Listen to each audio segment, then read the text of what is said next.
আমরা দীর্ঘদিন থেকে বিভিন্ন মাধ্যমে আমরা বিপুল সংবাদ পাচ্ছিলাম যে এখান থেকে অনেকগুলো ঘোড়া জবাই করে মাংস এটা ঢাকায় বিভিন্ন রেস্টুরেন্টে পাচার করে। তো আমরা এই ভিত্তিতে আমরা অনেক সোর্স লাগাই রাখি এলাকার বিভিন্ন জায়গায় স্পটে। তো হঠাৎ আজকে রাতে ৩টার সময় আমরা সংবাদ পাই যে আজকে ঘোড়া জবাই হয়েছে অনেকগুলো। সেই প্রেক্ষিতে আমরা অভিযান পরিচালনা করি।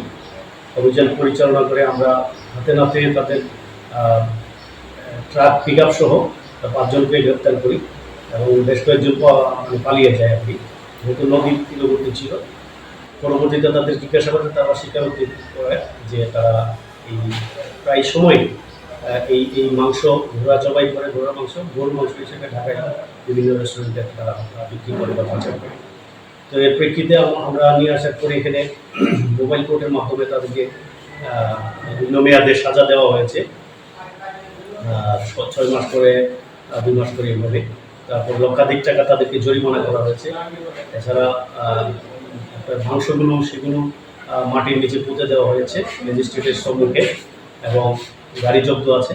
এবং এই বিষয়ে আমরা আরও তৎপর আছি, ভবিষ্যতে যাতে এরকম ন্যাক্কারজনক কাজ কেউ না করতে পারে এই বিষয়ে আমরা আরও সজাগ থাকবো, যাতে মানুষের স্বাস্থ্যের জন্য এরকম ঝুঁকিপূর্ণ কাজ বা এরকম নীতিবিরোধী কোনো ব্যবসা কেউ